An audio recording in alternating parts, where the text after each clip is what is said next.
পখন্না সমবায় সমিতিতে বিনা প্রতিদ্বন্দ্বিতায় জয় পেল তৃণমূল। তালডাংরার পর বড়জোড়ার পখন্না সমবায় সমিতিতেও বিনা প্রতিদ্বন্দ্বিতায় জয় পেল তৃণমূল সমর্থিত প্রার্থীরা। শনিবার পখন্নার আকাশে উড়ল সবুজ আবির, কিন্তু এই নির্বাচনকে অনৈতিক বলে দাবি করল বিরোধীরা। তারা প্রয়োজনে আইনের আশ্রয় নিতে পারেন বলে দাবি করেছেন। বড়জোড়া তৃণমূল বিধায়ক অলোক মুখার্জি দাবি করেছেন, সমস্ত সদস্যদের নিয়ে সাধারণ সভা ডেকে সর্বসম্মতিক্রমে 9 জন প্রার্থী নির্বাচন করে ভোটের দিন ঘোষণা করা হয়। কিন্তু এদের বিরুদ্ধে আর কোনো প্রার্থী প্রতিদ্বন্দ্বিতা করতে এগিয়ে আসেননি। কিন্তু বিরোধী বিজেপি, সিপিআইএম এবং কংগ্রেস ভয়ঙ্কর অভিযোগ তুলেছেন শাসক ও সংশ্লিষ্ট দপ্তরের বিরুদ্ধে।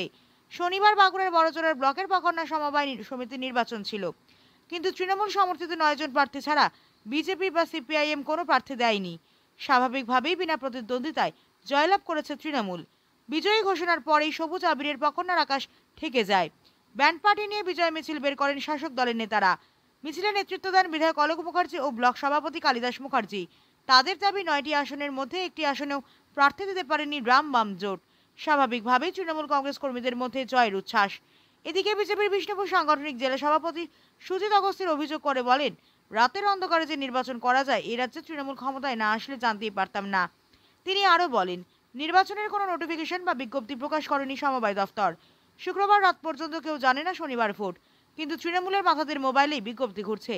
এই অনৈতিক উপায় জয়লাভের কোনো বৈধতা নেই বলেই তার দাবি। সুজিত অগস্তি চ্যালেঞ্জ দিয়ে বলেন, সমবায় আধিকারিক যদি দেখাতে পারেন তারা সর্বসাধারণের জ্ঞাতার্থে প্রকাশ্যে বিজ্ঞপ্তি দিয়েছিলেন, তাহারা এই জয়কে তাহলে মেনে নেবেন।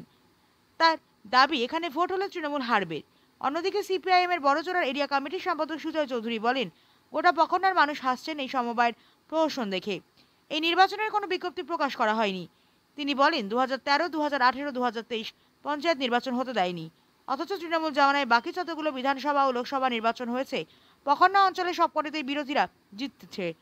তাই নির্ঘাত পরাজয় জেনে ওরা এই অবৈধ পথ অবলম্বন করেছে। সুজয় চৌধুরী আরও বলেন, সোমবার তারা জেলা সমবায় আধিকারিকের কাছে লিখিত অভিযোগ জানাবেন। এই নির্বাচন অবৈধ ঘোষণা করে পুনর্নির্বাচন না করলে আইনের আশ্রয় নিতে পারেন বলে জানান সুজয় চৌধুরী। এ প্রসঙ্গে বিধায়ক অলোক মুখার্জি বলেন, সবই মমতা বন্দ্যোপাধ্যায়ের উন্নয়নের ফসল। এই জয় 2026-এর ইঙ্গিত। তিনি বলেন, রাম বামের জোট হয়েছে পরিষ্কার বোঝা যাচ্ছে ওদের মিথ্যা অভিযোগ শুনে। এলাকার কৃষকরা সাধারণ সভায় উপস্থিত থেকে প্রার্থী বাছাই করেছে। 7 দিন আগে নোটিফিকেশন টাঙানো হয়েছে, নোটিশ বোর্ডে তা এখনো জলজল করছে, কাগজেও বিজ্ঞাপন দেওয়া হয়েছে।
গতকাল রাত্রেই আমরা আমাদের পার্টি কর্মীরা জানতে পেরেছে যে পখন্না কৃষি উন্নয়ন সমবায় সমিতিতে বিনা প্রতিদ্বন্দ্বিতায় নাকি তৃণমূল কংগ্রেসের প্রার্থীরা জয়লাভ করেছে।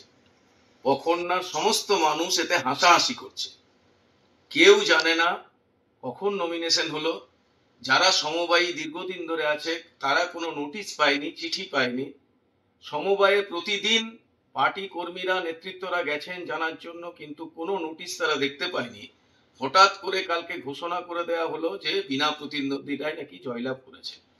আমাদের তো সন্দেহ হচ্ছে এই মনোনয়ন পত্র, যেহেতু প্রশাসনের মানুষজন, পুলিশ প্রশাসনকে কখনো দেখা যায়নি, এই মনোনয়ন পত্র দাখিলটা কোনো তৃণমূলের নেতার বাড়িতে হয়েছে এবং এটাকে নিয়ে হাস্যকর জায়গায় নিয়ে গেছে পখরনাথ তৃণমূল কংগ্রেস এবং বড়জোড়া ব্লকের তৃণমূল কংগ্রেসের নেতারা। আমরা যেটা বলতে চাই, পখরনার এই সমবায় সমিতি গড়ে তোলার একটা বিরাট ইতিহাস আছে। বামফ্রন্ট সরকার সিপিআইএম এর নেতৃত্বে কৃষির অগ্রগতি এবং কৃষকের অগ্রগতির স্বার্থে এই সমবায় সমিতি গঠন করে এবং সারা বাঁকুড়া জেলায় সমবায় আন্দোলন একটা বিরাট উন্নতির জায়গায় গেছে বলে আমরা জানতে পেরেছিলাম। পরবর্তী সময়ে 2011 সালের পর সমবায়গুলোকে জোর করে দখল করে তাদের মনোমতো লোকজনকে বসিয়ে সমবায়ের সমস্ত অর্থ লুট করেছে তৃণমূল কংগ্রেস। তা কেন্দ্রীয় সমবায় ব্যাংক হতে পারে, তা ভৈরবপুর সমবায় হতে পারে, এবং বিভিন্ন সমবায়গুলোকে কুক্ষিগত করার জন্য চক্রান্ত করে চলেছে। এই ঘটনা রাজনৈতিকভাবে আমরা দেখেছি। পখরনায় গত 11 সালের নির্বাচনে পখরনা গ্রাম পঞ্চায়েত মানুষরা বামপন্থীদের জয়যুক্ত করে। তার পরবর্তী সময়ে 13 সালে জোর করে পঞ্চায়েত দখল করে এবং বড়জোড়া ব্লকের 3টে গ্রাম পঞ্চায়েত জয়ী হওয়া সত্ত্বেও তৃণমূল কংগ্রেস দখল করে নেয়। মানুষ তার প্রতিশোধ নিয়েছিল নির্বাচনের মধ্য দিয়ে 16 সালে বামপন্থী প্রার্থীকে বিপুল ভোটে জয়যুক্ত করার মধ্য দিয়ে। পখরনার মানুষও ঢেলে ভোট দিয়েছিল বামপন্থীদের। তারপর 18 সালে সমস্ত দখল করে নেয় পঞ্চায়েত।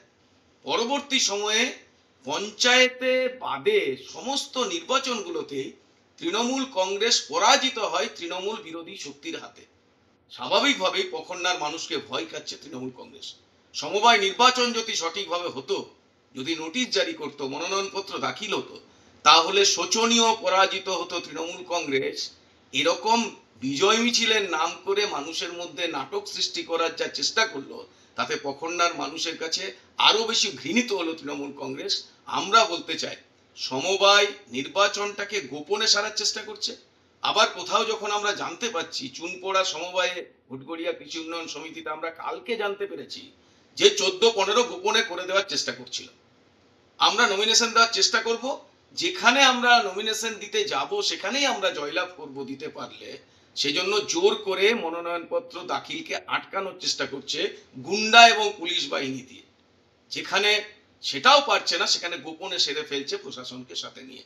এর থেকে ঘৃণ্যতম কাজ আর হতে পারে না। আমরা সিপিআইএম এর পক্ষ থেকে আগামী সোমবার জেলা সমবায় আধিকারিকের কাছে যাব, এর বিহিত চাইব, পুনরায় নির্বাচনের দাবি করব। না হলে ভবিষ্যতে আমরা আইনের ক্ষেত্রেও যেতে বাধ্য হব পখরনার সমবায়ীদের স্বার্থে, যাতে সমবায়টা লুট না হয়ে যায়। আমাদের পখরনার নেতৃত্ব এবং আমাদের নেতৃত্বের যে উন্নয়ন, আমাদের ব্লক সভাপতি, অঞ্চল সভাপতি, তাতে করে বিজেপি সিপিএম বিভ্রান্ত হয়ে গেছে। কেউ প্রার্থী হতে পারেনি, কেউ চায়নি, লাইন দিয়ে গেছে। যারা চাষি তারা নিয়েছে, আমি তো আর লাইন দিইনি, কালিও লাইন দেয়নি, অঞ্চল সভাপতিরা, জিতেন্দ্রনাথ, তাপসনা, আমজাদনা, কেউ দেয়নি। দেখা গেল এই 9 জন ছাড়া আর কেউ নেই। স্কুটনি হয়েছে, উচ্চ হয়েছে, সিআই সাহেব ঘোষণা করলেন এই 9 জন ছাড়া কেউ দেয়নি। যা রুলস আছে সংবিধানের, সেই রুলস অনুযায়ী 9টা মেম্বার জিতে। এর থেকে বোঝা যায় যে 26-এ বিধানসভা ভোট মুখ্যমন্ত্রী মমতা বন্দ্যোপাধ্যায়, মা মাটি মানুষের নেত্রী, সর্বভারতীয় তৃণমূল কংগ্রেসের নেত্রী, যে ধরনের বাংলার উন্নয়নমূলক কাজ করছে, প্রত্যেকটা উন্নয়নমূলক কাজ করছে, সারা দেশ মমতাদিকে অনুকরণ করছে। এই পাবলিক জড়িত কাজ, কন্যাশ্রী, রূপশ্রী, যুবশ্রী, শুনেছেন? ছেলে মেয়েদের খাবার ফ্রি, কখনো ডিম, কখনো ফল, কখনো মূল, সব দিচ্ছে মমতা ব্যানার্জি। জুতো, ছাতা সব দিচ্ছে। একটা চিকিৎসার জন্য যা দরকার তাই উনি করে দিয়েছেন। এটা লক্ষ্মীর ভান্ডার, মেয়েদের একটা ক্ষমতা, শক্তি, সেটা দিয়ে দিচ্ছেন।